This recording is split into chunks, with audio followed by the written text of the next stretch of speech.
Hey guys, welcome back to the Mind Body Broadcast with Austin and Marty. And today we are going to touch on another great topic, as always. Today we're going to go over, it's kind of a given, right? Right.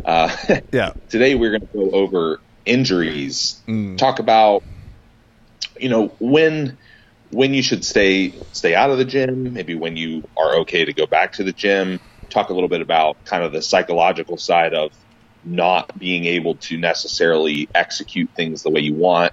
Obviously that it is really tough when we get injured, or we have to have, even more extreme cases, have surgery or something along those lines. And I think just our tendency with our type A personalities and OCD and all that good stuff, we tend to probably do more harm than good at times. So we want to try to prevent that and give you guys some insights there, and possibly some ways to keep yourself sane and productive while you're recovering.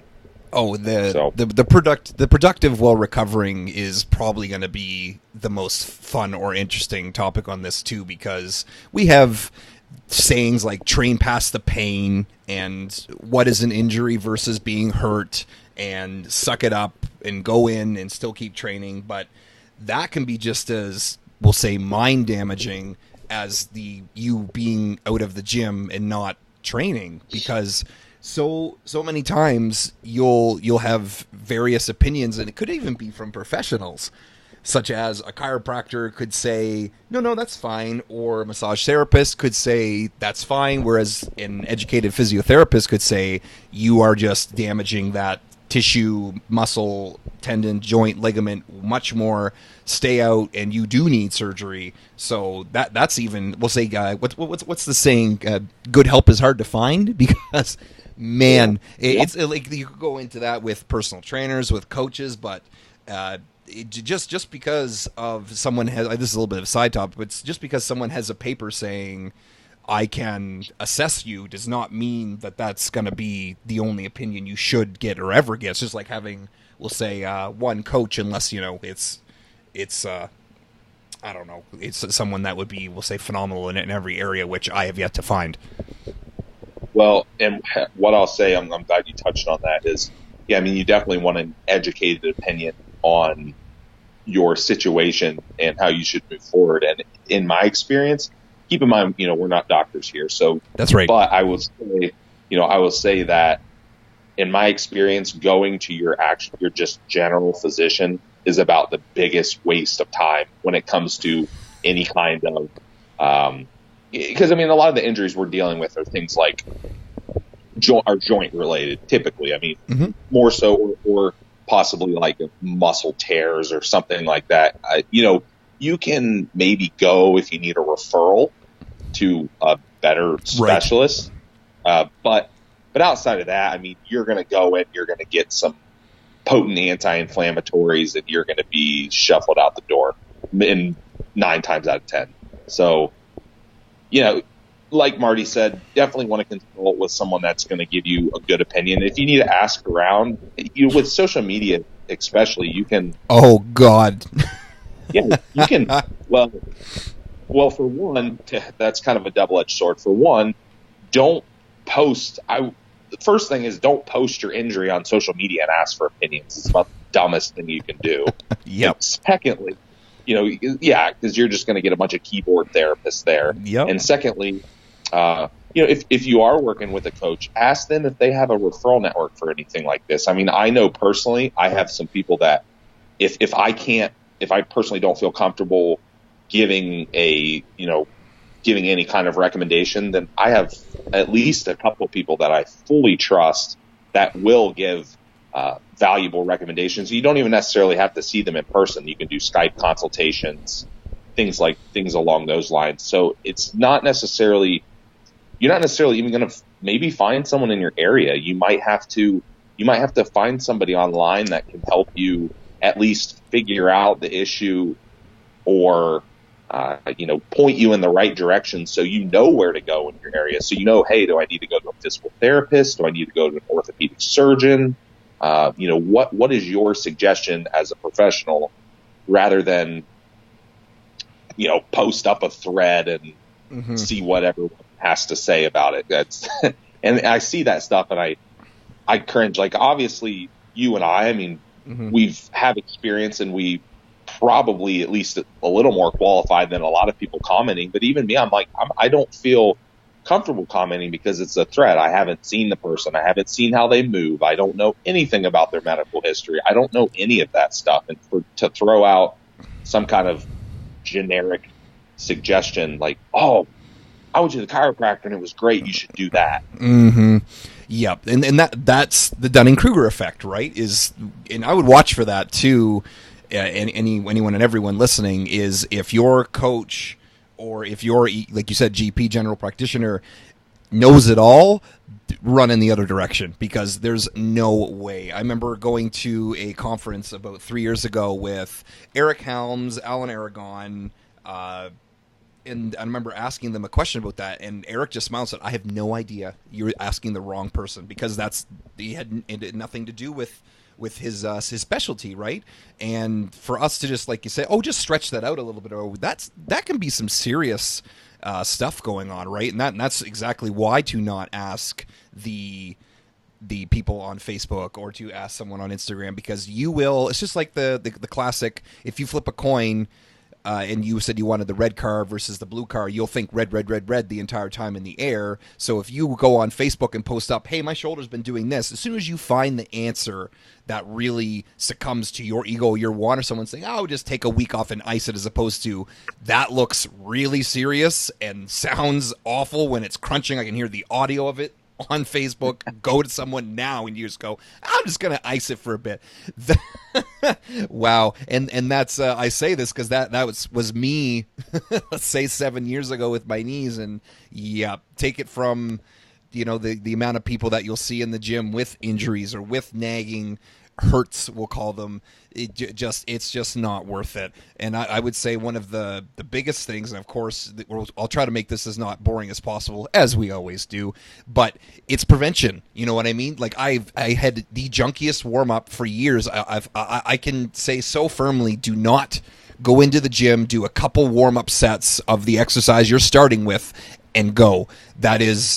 That'll work in 20s. That'll mask things in 20s. But I think it was 28, 29 when finally that caught up with my left side. I won't go into details of what's going on with my back, but that was what kept my rhomboid and my trap on my left side from not being able to be activated.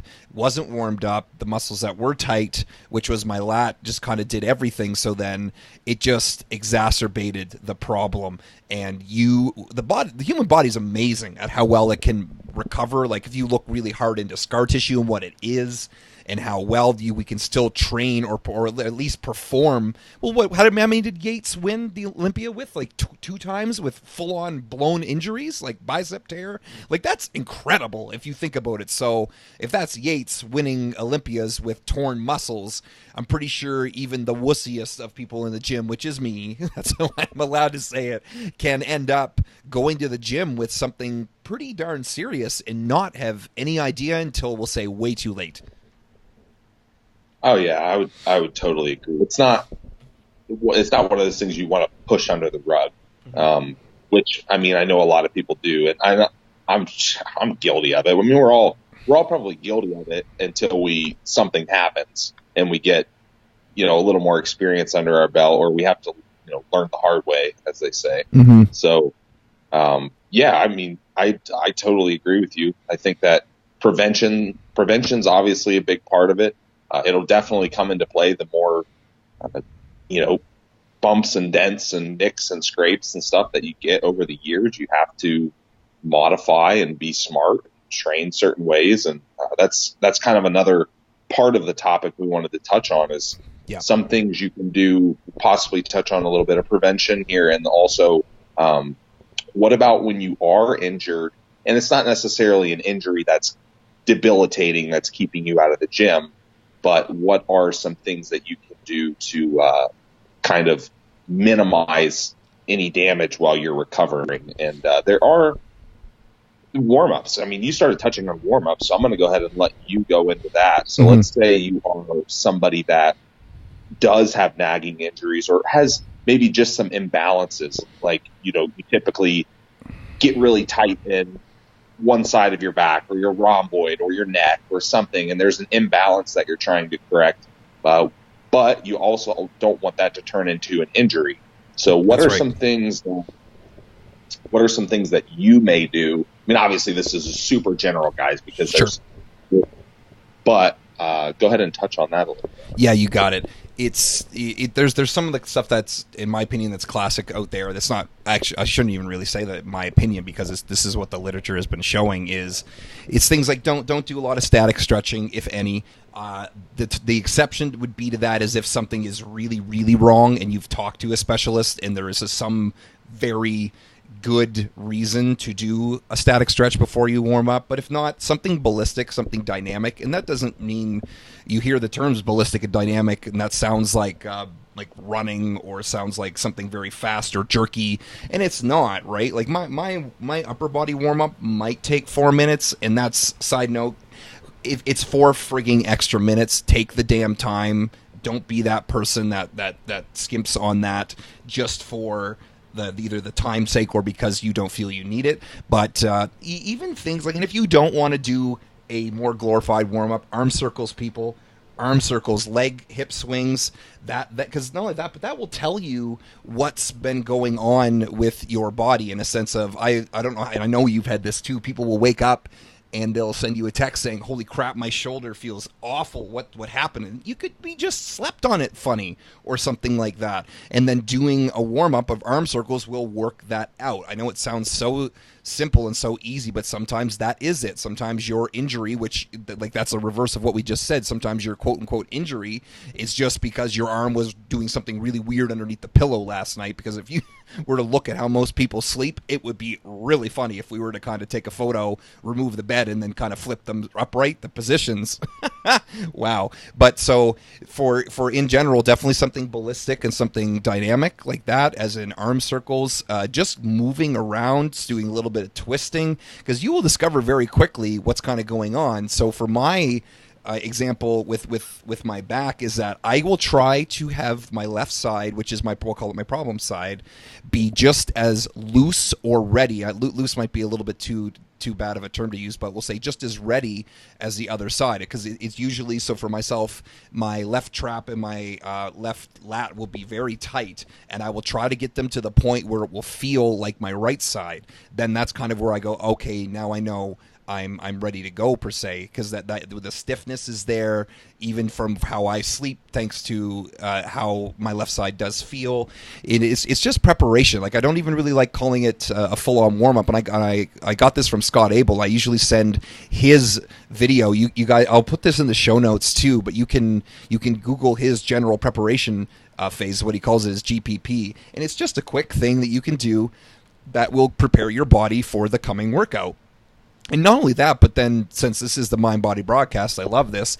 It's prepared. It's if you look at guys like Frank Zane, you look at guys like Tom Platz, and I bet you Arnold and some of the other guys did this. It's getting the mind ready. It's like, as soon as you start doing that left arm circle, your body remembers that, okay, this is now wartime. This is the time where we are going to go move some things around, because you could be outside. Let's say you just saw a comedy night. Let's make it outrageous, right? And then for you to shift mentally and emotionally into lifting weights, that's all it could take, would be just you going through your warm-up. And so that's going to be, on top of the physical aspects, going to be the mental aspects to it too. But yeah, something like, I think my leg warm-up takes maybe 7 minutes, maybe. And I will tell you, thanks to pulling my hamstring 2 years ago when I was trying to get my butt big, because I did a challenge that I did all the glute exercises that I gave to my girls, and my butt grew so fast that I pulled my hamstring because I ignored my warm-up. So there you go. There you go. That's my own foolishness. And so now that I do that every time, there's no worry. And not only that too, but then one more note on the mental aspect. When you do this warm up, I will tell you, from being injured or from being hurt, I feel so much safer and or ready to go after I've done the warm up. And I go, okay, cool, I did all of that. It's none of this, oh man, is that hamstring going to give me any shit today or anything like that? I just go, no, okay, it feels good. I did the warm-up. It feels, the left side feels like the right side. The warm-up weights are feeling good. It's time to go. Yeah, and there's one big thing that I want to add to this, because that was perfect. But now warming up and mobility work and flexibility work, for one, try to understand the terms if you know, when you start getting into this stuff. Mm-hmm.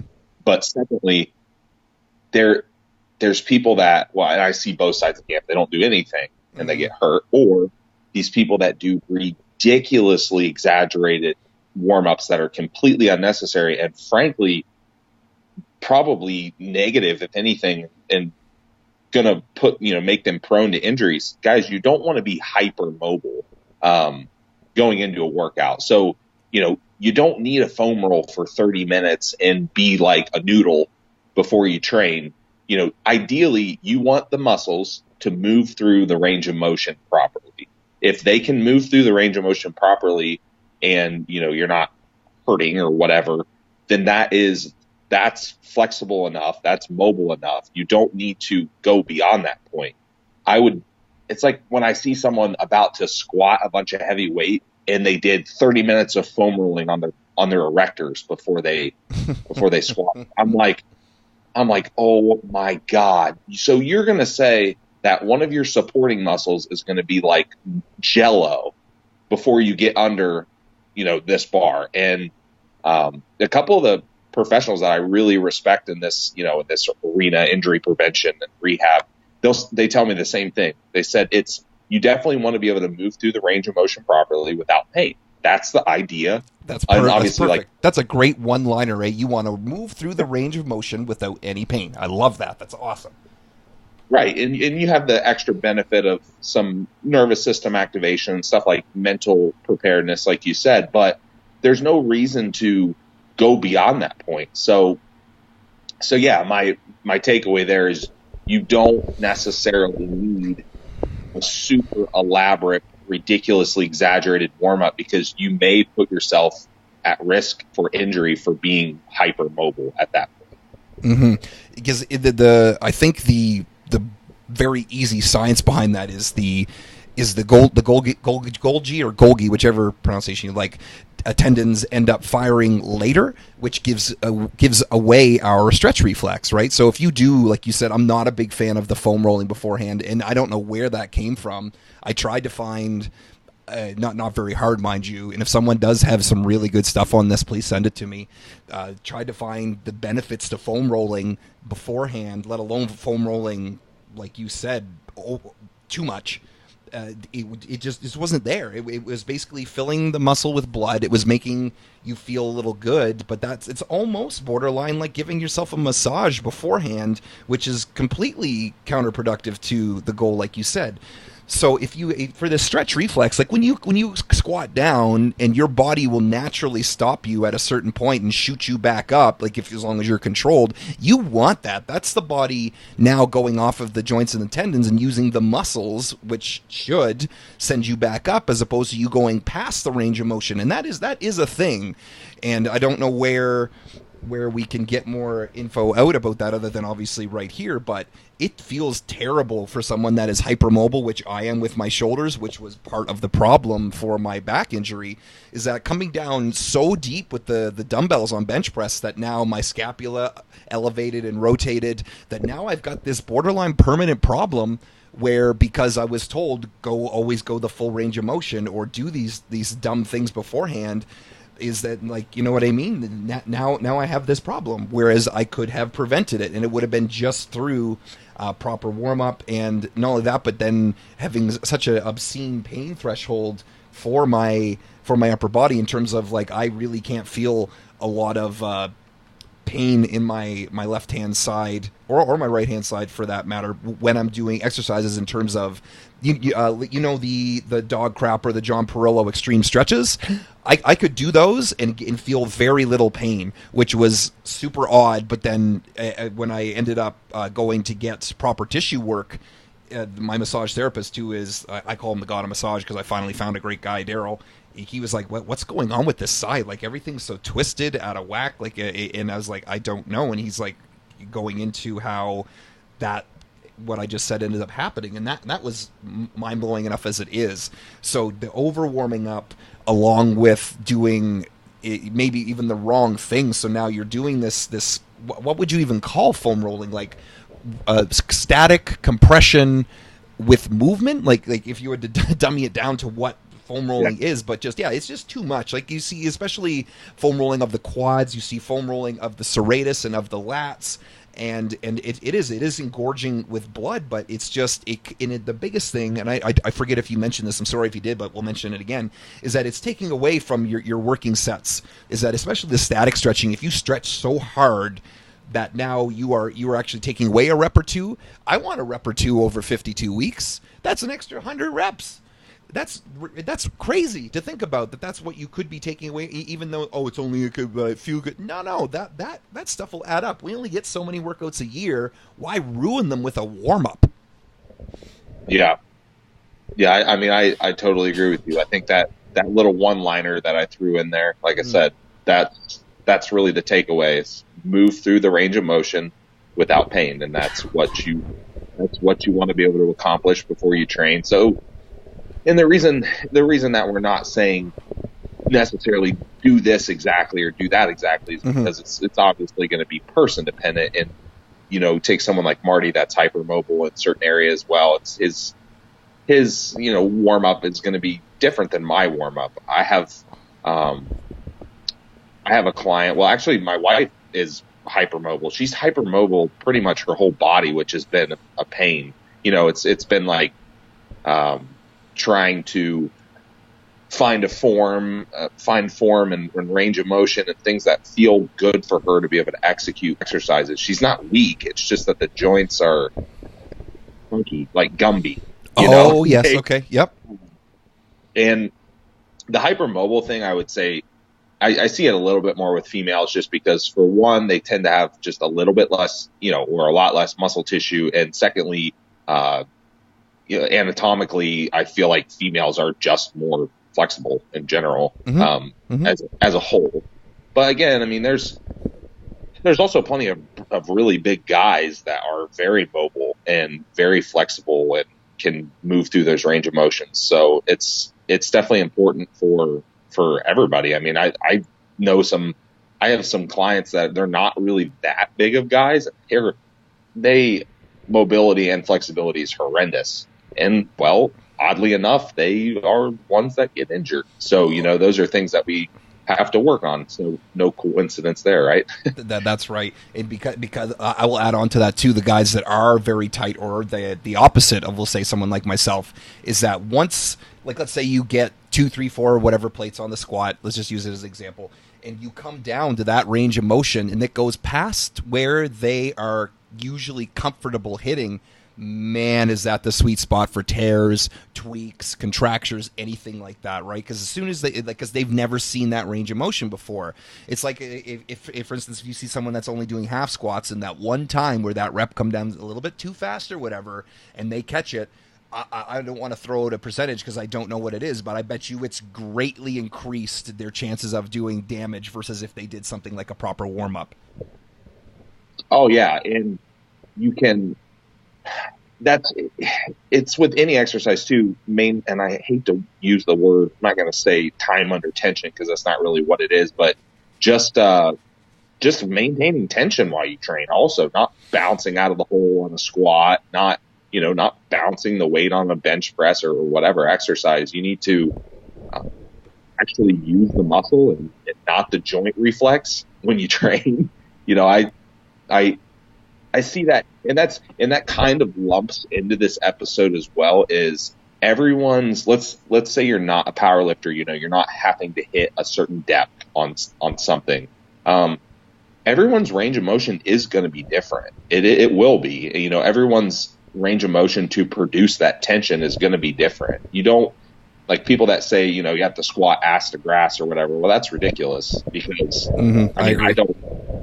I would say I'm pretty flexible and pretty mobile. I'm not like a huge guy. I'm not a small guy, but I have no problem. I can bend over and put my hands flat on the floor with my palms down, stretching my hamstrings. And I don't squat ass to grass. Why? Because I lose tension when I hit a certain depth, and my legs are pretty good.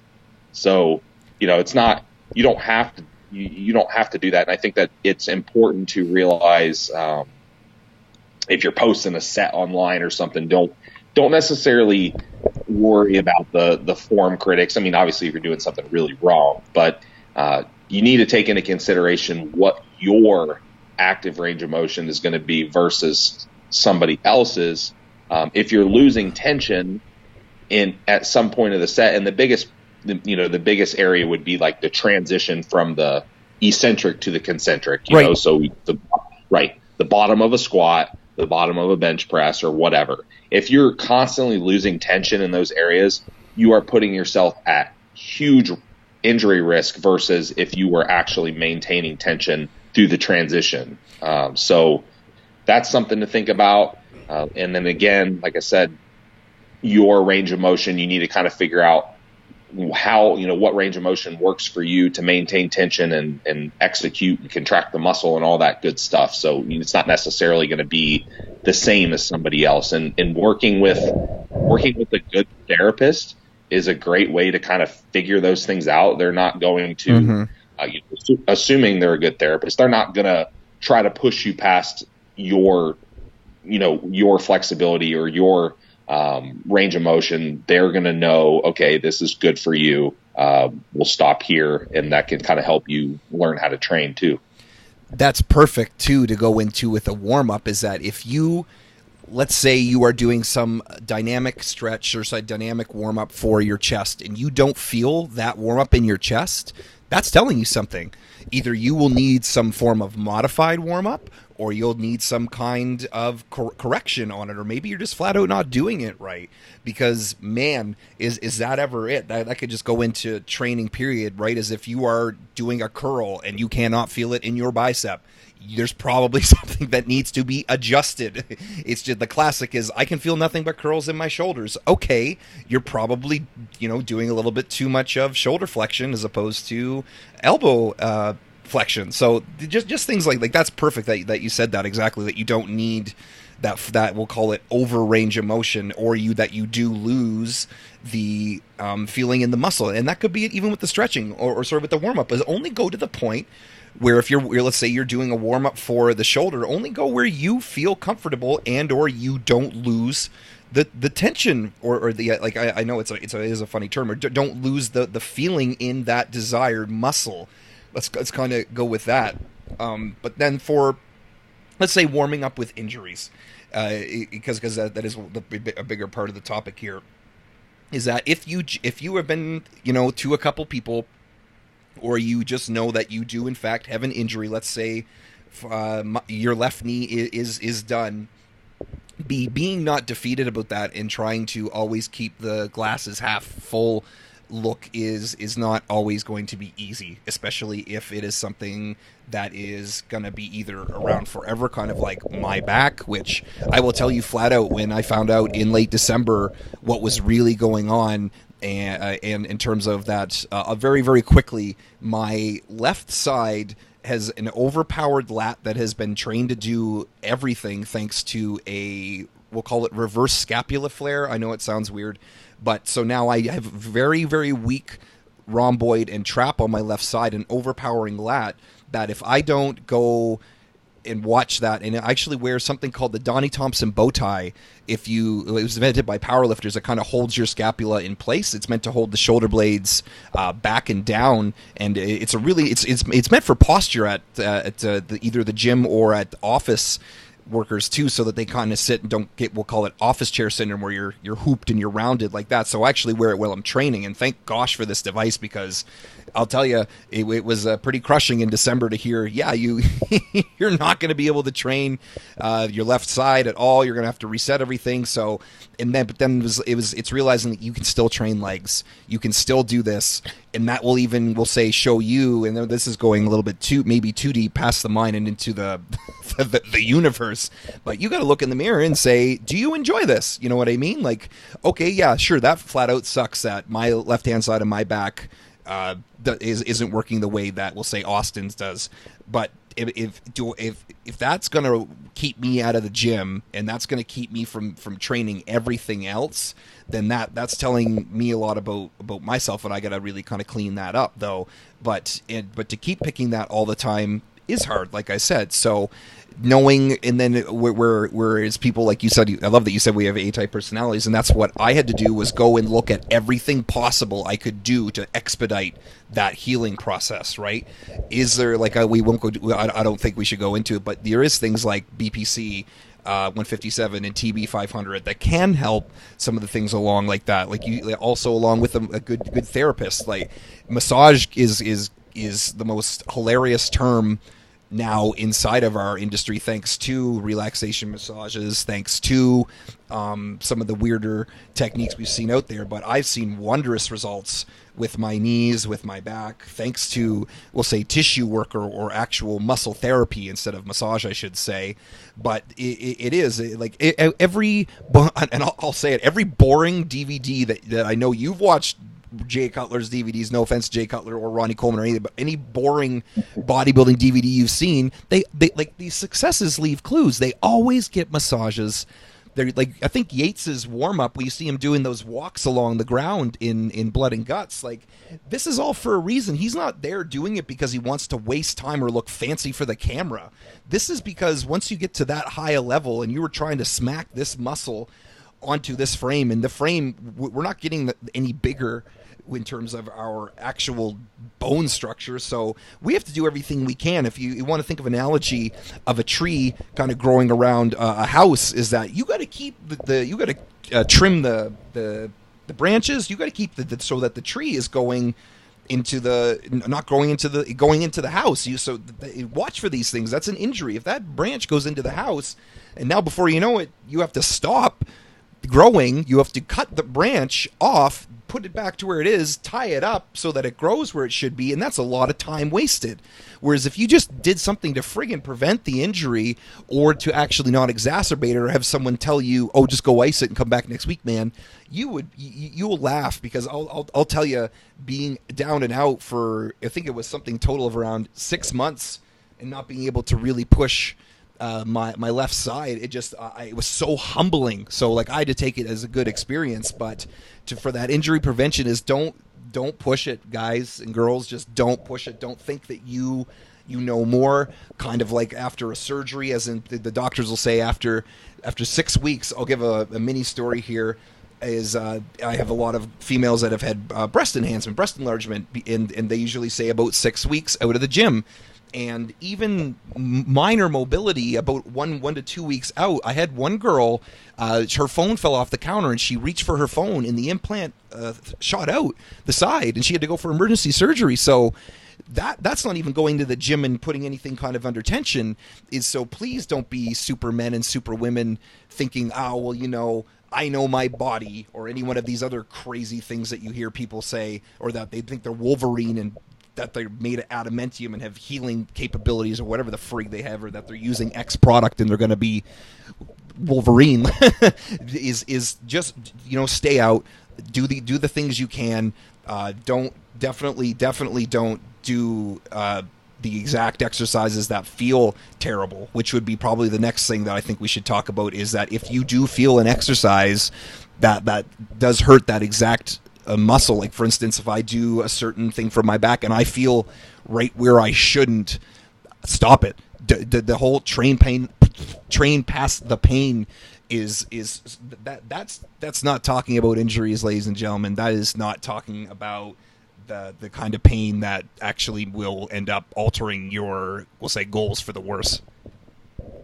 Yeah, it's a double-edged sword, because you definitely get that camp, and then you also get the other side of things where people are like, well, if I can't do it 100%, to hell with it, I'm not going to do anything. And then they can, and then they go into depression, and then it gets, you can really, like, an injury like minor or more severe can really set people off. It can cascade into, next thing you know, they just haven't done anything for 6 months. Like, they're, and they're depressed, and so what else do they do at that point? Oh, well, if I can't train, I'm not going to eat properly.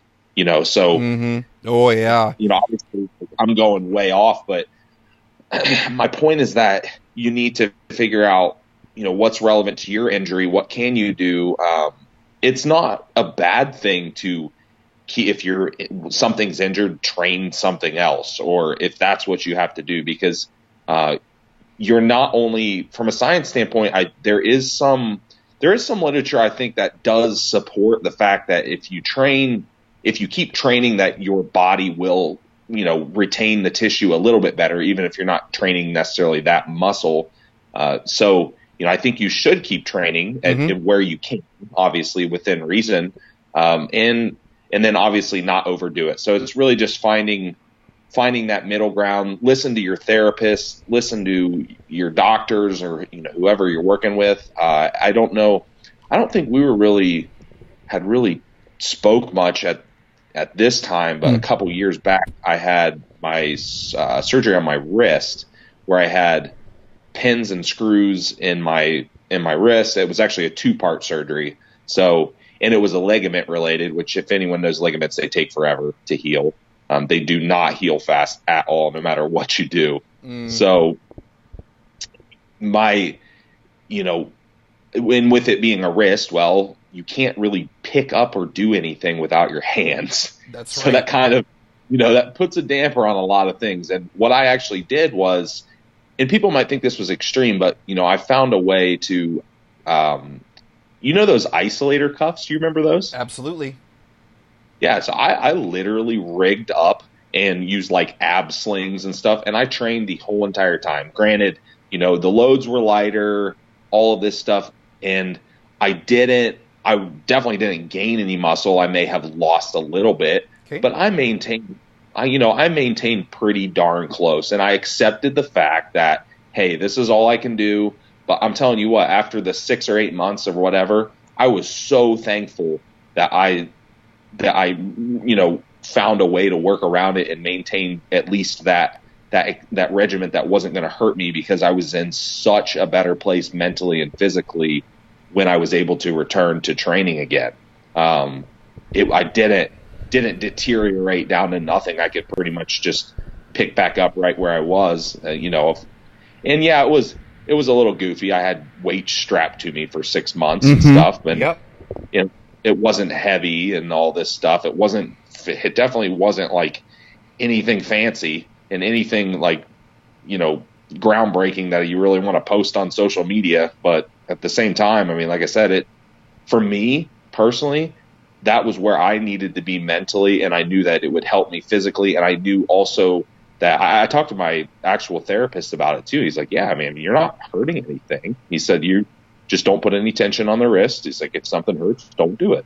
Right. Type of thing. So I went over it with everyone that I was consulting with, and that's what worked for me. And I maintained my nutrition and all this stuff. And it was I'm definitely glad I did. And I think more people, if they kind of get into that, to hell with it type of attitude, I think that you're definitely, I know that in most cases you're doing yourself a lot more harm than good at the end of the day, because it can just spiral into, a whole place that you don't want to be. No, exactly it. And I don't know if that's just due to the subculture or what, but it's not tougher, it's not cool to talk about it, right? Like I bet you a handful of people knew about Yates's injuries, and you damn well knew that no one on stage knew about his injuries, because they would try to use that to their advantage, which is a whole other can of worms in that sense, right? But it's so huge when you have something wrong with you in terms of the physical body, in terms of you having an injury and not being able to go talk about it. I think that might be a reason why people will go on Facebook and talk about it or something, as opposed to going to, we'll say, their friends or even a local person to them, because they don't want to have it look like that something's wrong with them. It's like yeah, if let's use the Yates example again. When he had the bicep tear, if you say that, or you go to the wrong person in that sense, that people could now find out or whatever like that, and you've got to get rid of that, especially for injuries. This is that this is something that could, you know, alter the course of your training, of your goals, of your physicality for the rest of time. And things are degenerative, right? Like, as in, for me, I keep using myself because it's what the best example I have for my back is, this is something that I probably could have done a little bit better at, right? Like, just thanks to the warm-ups, thanks to everything, and I'm on top of it now. But it's how many times do we have to look up to people that are 35, 40, 45, 50, 55 and have them say, like, you know, listen to your body or things like that, right? Like, don't just because you do eat like crap and still get big doesn't mean you, like, the analogy I use is that it's like flipping up the hood of a car. Doesn't mean just because the car looks nice on the outside doesn't mean the engine's not taken care of on the inside. It might run and sound like crap and just look really good, and that's sometimes the injuries too, because you will see. Well, and it's not to pick on the older people, but you'll see the older people, and they do have, I don't know, a single person over 40 that doesn't have something that's either nagging at them or that they could have done better. So that this is the best, we'll call it case study, group study we have, is that everybody gets something. So why not prevent that? Especially like because you're competing coming up this weekend here, and how old are you again, Austin? Sorry.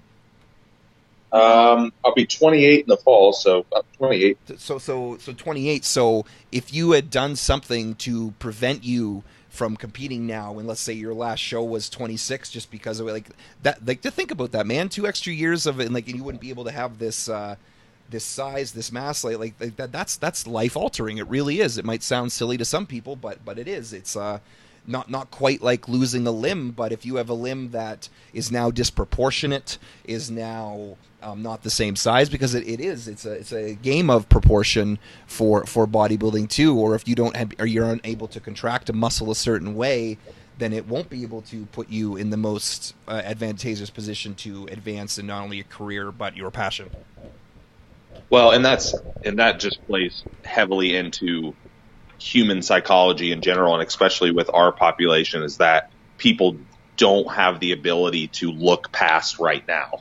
You know, they're like, oh, this injury sucks. I want to keep training. I know I can keep training right now, but they don't think about any kind of consequence later. They don't think about, same with your warm-ups, or same with one day where you feel good in the gym and you're going to hit a PR, and maybe you should only hit a 10-pound PR, but you get greedy and you want to hit that 60-pound PR, and people just don't think about those things, and like what may happen because of those things down the road.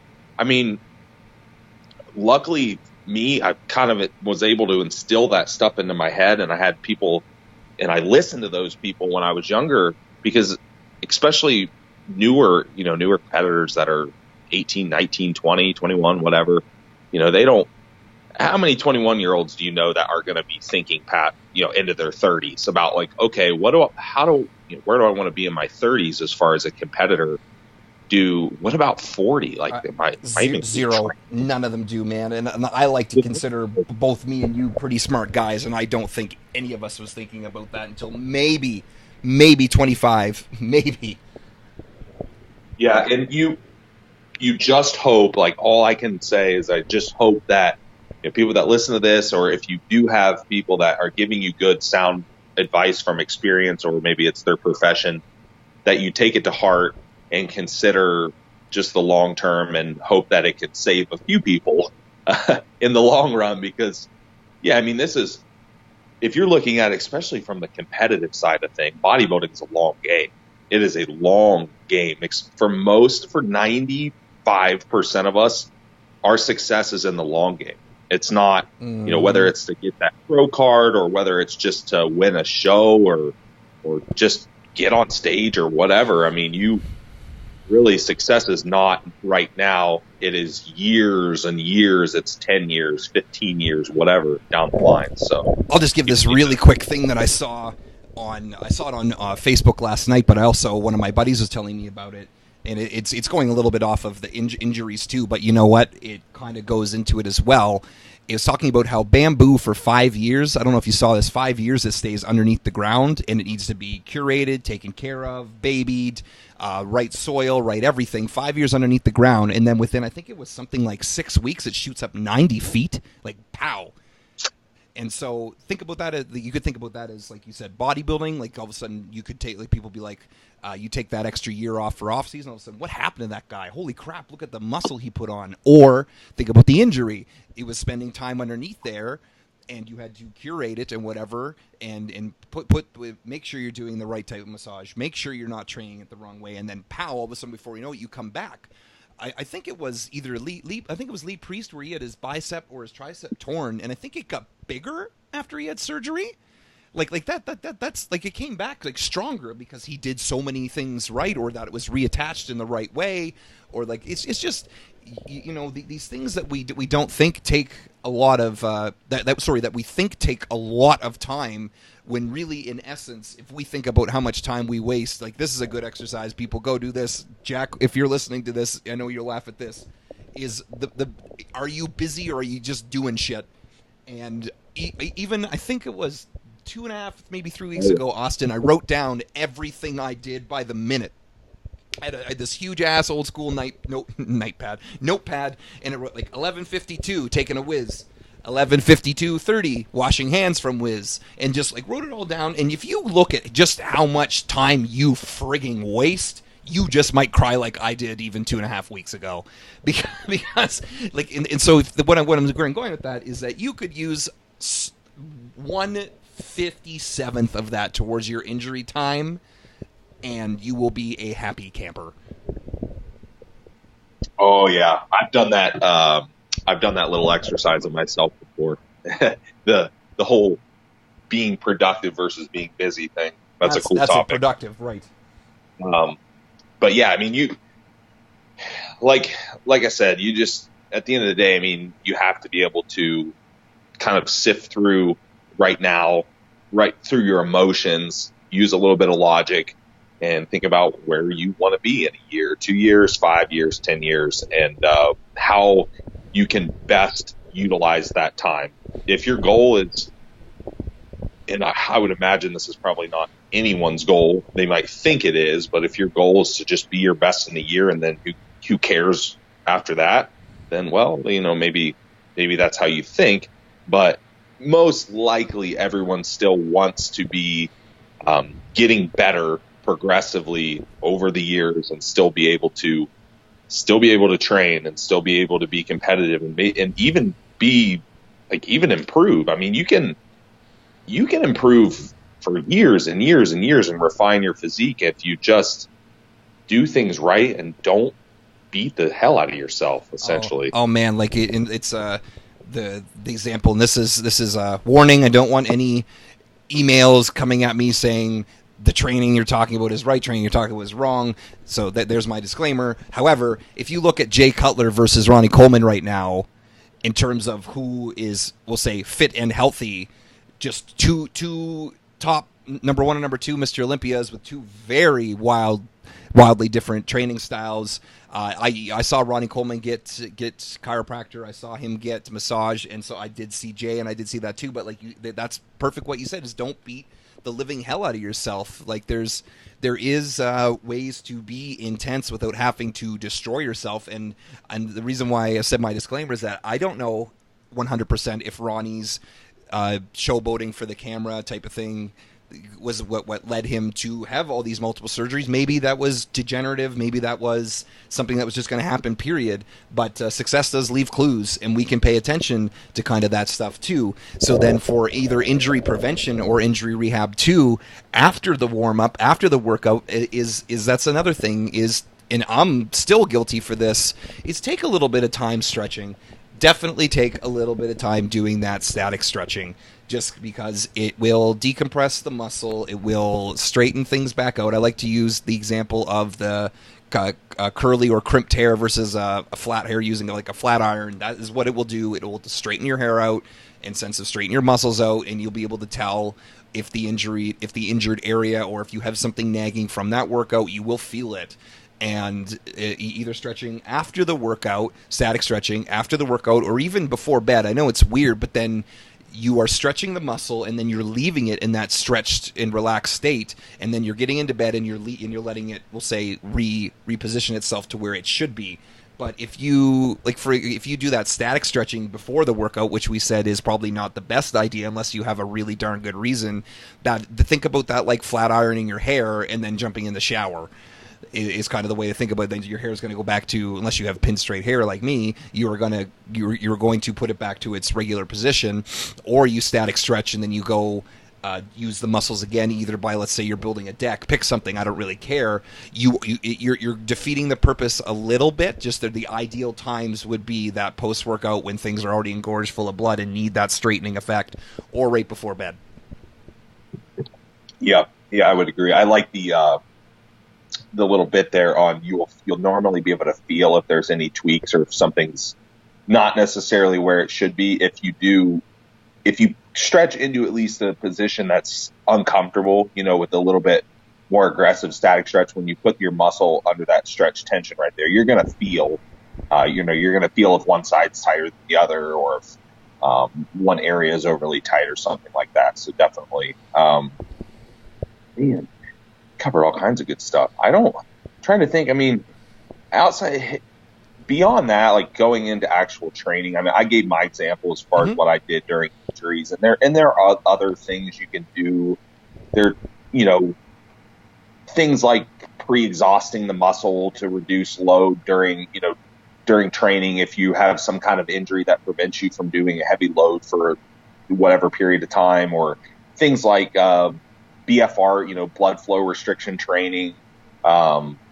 There's there's little things like that you can do that would still give you effective training sessions while reducing the load on your joints or the injured area, if that's something that you have to do for rehab purposes. But without, obviously without like having specific injuries to talk about, those are just kind of general suggestions. Well, not only that, but you have to think that would be that Dunning-Kruger effect, right? If we were to say, even me with my rhomboid and trap issue, for me to say, I have heard of that, here's what I did, that's my ego. That's me saying, here's exactly what to do, right? Whereas, no, I don't. I have not studied that enough. I am not in that area to say that, but I like to think of us as pretty darn good mediums now over the years of doing this, to be able to direct, right? Like almost like air traffic control, something like that, right? Like where you said that perfectly. Whereas there are people online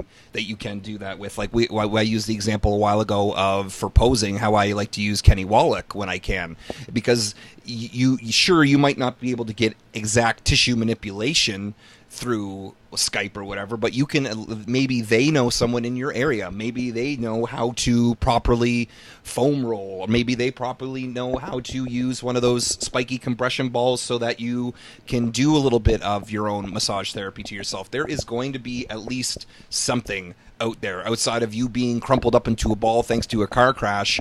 You're going to be able to do something active and preventative, or then we'll say rehabby, towards getting you to back to either where you were or past that. Maybe now you learn a new warm-up that you didn't know before, whereas the left-hand side is now crapped out, whereas now the right-hand side won't get that same crap out effect, because maybe you're sending it down the wrong path as well. Like there is that is such a huge topic that, like, we're cramming this into, let's say, an hour, but we could, I don't even know how long the DVD series would be if we were to talk about how to properly warm up and properly rehab, let's say, pick the lower body, pick the upper body, pick the arm, for freak's sake, because there's just so much to it, like you said. But just pay attention to the warning signs, implement some kind of warm-up that isn't ridiculous.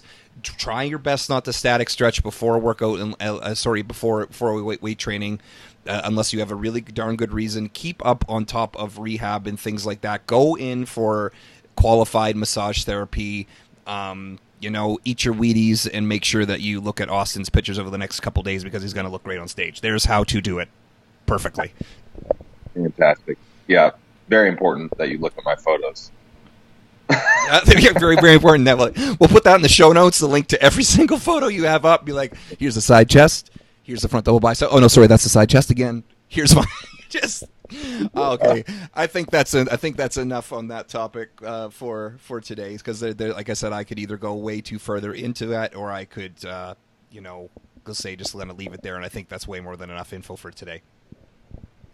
I would agree. I think we hit it pretty good. As usual, I would expect nothing less. Exactly. This will be coming out a little bit after Austin competes, but we'll wish him all the best, of course. And we'll, if you get at least 4th call-outs, then, you can still be on the podcast. And right? If I get... Go ahead. If I'm last call out, you better go ahead and just unfriend me and block me. Yeah, you imagine watching the live stream and then just all of a sudden, what happened? Just right? Me, Joe, a whole bunch of other, just all of a sudden, shoop, gone. That's it. We don't want to talk to you anymore. And it was all because you didn't fix that frigging injury, Austin. That was it, right? Okay. Yep. From Austin and myself at the Mind Body Broadcast Inc., thanks for listening, and hopefully you won't hurt yourself like me, and you'll be fun and fancy free for the rest of the time. Have a good one, guys. We'll see you guys.